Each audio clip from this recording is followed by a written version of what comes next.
오늘 역시 느헤미야는 그 성벽이 완성된 후에 그 성벽 안에 거주하는 이들, 특별히 돌아와서 포로에서 돌아와 머문 사람들, 근데 이 사람들은 하나같이 다 수고한 이들입니다. 땀 흘린 이들입니다. 이전에 살폈던 것처럼 성벽을 건축하는 데에 마음을 모은 나머지 자기들의 살림, 자기들의 그 논밭 경작도 때로는 소홀히 할 수밖에 없었던, 그것을 기쁨으로 여겼던, 물론 그것으로 인하여 어려움이 있었지만 그 역시도 하나님이 느헤미야를 통하여서 해결해 준 것을 경험한 사람들입니다. 오늘 이 성경이 기록된 이들은 하나님의 나라를 위하여 수고한 이들이 기록되어 있습니다. 물론 이 기록이 대충 기록되었느냐? 그렇지 않죠.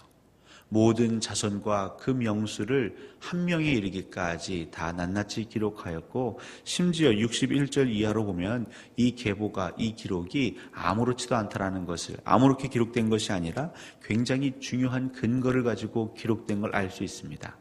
어떤 이들은 자기들이 그 계보에서 이름을 찾으려고 했지만 찾을 수 없었죠. 왜냐하면 근거가 부족하였기 때문입니다. 결국 이곳에 기록된 그 이름, 그 명단은 신중하게 기록되었습니다. 아무렇게나 기록된 것이 아닙니다. 하나님께서는 이 땅에서 수고한 이들 한 분 한 분 놓치지 않고 빠짐없이 다 기록하시겠다는 것입니다. 하나님의 성령의 그 생명책에 기록되기 위해서는 오직 한 가지죠. 우리가 우겨서 되는 것이 아니라 기록하는 자가 그 증거를 보시고 기록하는 것입니다. 결국 우리 사람은 사람들의 마음에 합하기 위해서 사역하거나 봉사하는 것이 아니라 오직 나를 불러 세워주신 여호와 하나님 보시기에 합하게 그 자리에서 순종할 때에 기록은 그 하나님에 의해서, 오늘은 느헤미야가 감동을 받아서 적었지만 결국 우리의 이름은 하나님의 은혜로 기록되는 것이죠. 오늘은 저희가 뭘 보기 원하냐면 특별히 7장 그 초반절에 있는 것입니다. 성벽이 완성되었습니다. 이제 문짝이 달아졌습니다. 그때에 이스라엘 백성들이 그 직분자를 세웠는데 크게 세 부리죠. 문지기를 세웠고 노래하는 자를 세웠고 레위인을 세웠습니다. 다 아시겠지만 문지기는 이 문을 지키는 사람입니다. 근데 이 문을 지키는 사람으로만은 이 성벽을 다 지킬 수 없고, 그래서 그 각각 그 마을, 그 성 안에 거하는 사람들이 자기 집 문 앞을 지키게 하자. 그 말은 이 예루살렘 성벽을 다 재건을 하였지만 이 성벽을 온전히 지키기 위한 일꾼이 부족한 것을 의미합니다. 그래서 모든 사람들이 나름 자기 관할 구역을 정해서 거기는 본인들이 좀 파수하는 것이죠. 경비를 서는 것이죠. 사실 우리가 늘 고백하는 말씀이 있습니다. 하나님이 집을 짓지 아니하시면 집을 세우는 자의 수고가 헛되는 것이고, 하나님이 성을 지키지 아니하시면 파수꾼, 경비병에 깨어있음이 허사가 된다라는 말씀입니다. 오늘 문지기를 세웠지만 그 문지기를 비롯하여서 성을 보초할 수 있는 사람의 수는 여전히 부족합니다. 바로 그럴 때에 그 다음에 누구와 누구를 세웠냐면 노래하는 자와 레위인을 세웠죠. 레위인은 그 삶이, 그 목적이 어디에 있습니까? 성전 봉사에 있습니다. 하나님의 재물을 다루는 데 있습니다. 제사하는 데 있습니다. 노래하는 자들은 그들이 정말 여호와를 찬양하는 데에, 그들이 다룰 수 있는 수금과 그 재금을 가지고 하나님을 찬양하는 데에 그들의 삶의 목적이 있습니다.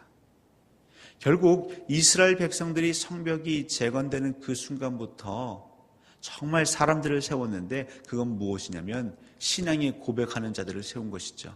하나님이 세우지 아니하시면 우리의 수고가, 우리의 경성함이 허사입니다. 이 고백을 하고 있는 것입니다. 우리의 공동체, 여러분들이 세워가는 공동체가 있습니다. 그것이 먼저는 가정이지요. 내 자식들을 공부 가르칩니다. 또 여위기도 하지만 그 출가한 자녀들이 또 그 가정을 잘 꾸릴 수 있도록 저희들은 물심양면으로 기도도 하고 도와주기도 합니다. 그런데 그런다고 가정이 온전히 서가는가? 부부의 관계가 온전히 서가는가? 이건 또 별개의 문제죠. 결혼하기 전에는 서로 좋다고 하여서 결혼하였지만 결혼 후에는 이런저런 문제로 갈등을 일으킵니다. 그러면 그런 부부를 보면서 자식들을 보면서 가슴 아프죠. 조언도 해봅니다. 때로는 참견도 해봅니다. 하지만 무엇이 더 좋을까요? 우리가 하기에는 역량이 부족한 것이죠. 바로 그럴 때 노래하는 자와 레위인을 우리의 가정 안에 세우려고 하는 우리 마음의 중심이 필요한 것이죠. 우리의 일터 역시 마찬가지고 지금 우리가 섬기는 교회도 마찬가지입니다.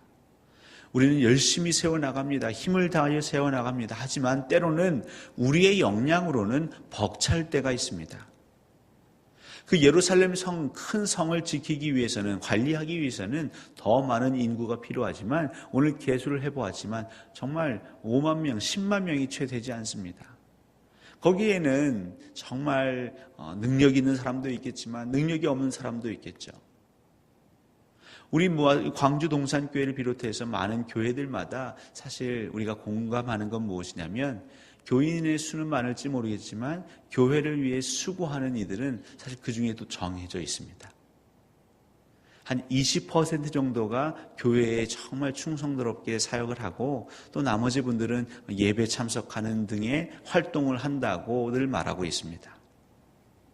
그러다 보니까 우리는 힘에 부칠 때가 있지요.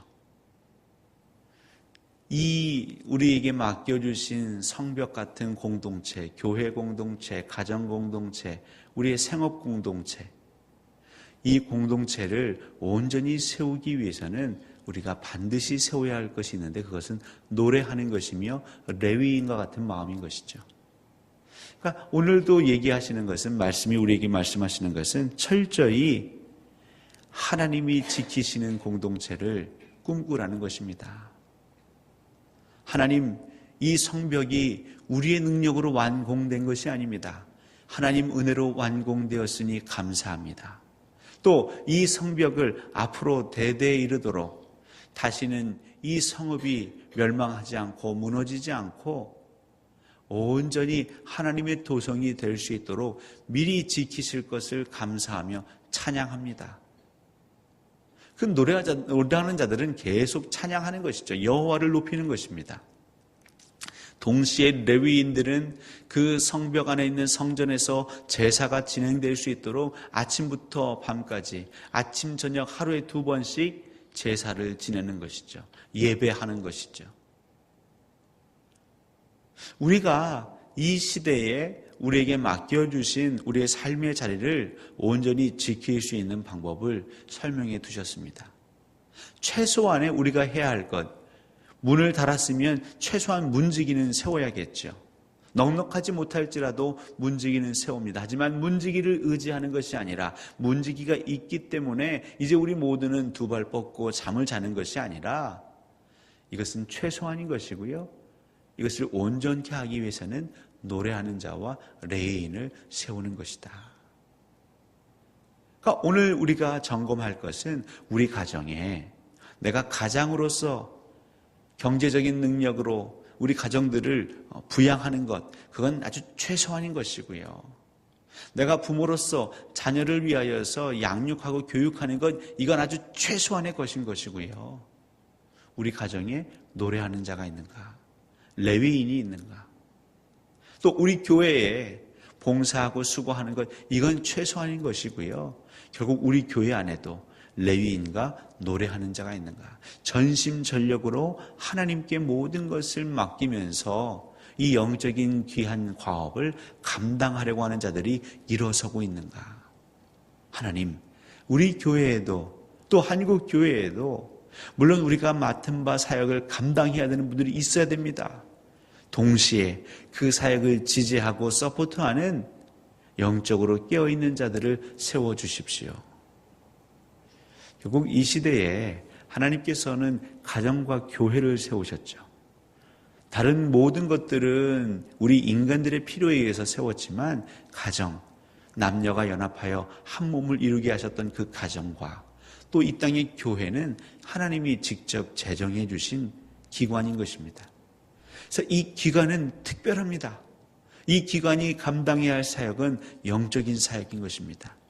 눈에 보이는 사역 넘어 눈에 보이지 않는 하나님이 주신 사명을 감당할 때에 정말 우리가 살아가는 세상에 빛이 찾아올 수 있는 것이죠. 그렇기 때문에 어둠은 우리의 가정에 자꾸 그림자를 들이웁니다. 어둠은 이 교회를 차지하려고 합니다. 그때 찬양하는 자들이 또 예배하는 레위인들이 그 어둠을 몰아내는 것이죠. 어떻게 하면 됩니까? 빛 대신 주 예수 그리스도를 초대하는 것입니다. 빛이 있는 곳에는 어둠이 있을 수 없습니다. 사랑하는 성도 여러분, 여러분들이 찬양하는 자가 되시고 여러분들이 레위인이 되시면 좋겠습니다. 때로는 문지기가 없을 때에도 하나님은 찬양하는 자와 레위인들을 통해 그 성읍을 지키십니다. 하지만 문지기만 있다고 하여서 그 성읍은 안전하지 않습니다. 결국 우선순위를 말씀하고 계시는 것이죠. 우리가 어디에 우선순위를 둘 것인가? 만약 선택해야 한다면 어디에 우리의 삶의 우선순위를 둘 것인가? 여호와 하나님을 믿기에 우리는 그 하나님을 높이고 그 하나님의 손길을 기다려야 할 것입니다. 하나님의 역사 가운데에는 이스라엘 백성들이 그 성읍이 무너졌지만 그것이 결코 실패는 아닌 것입니다.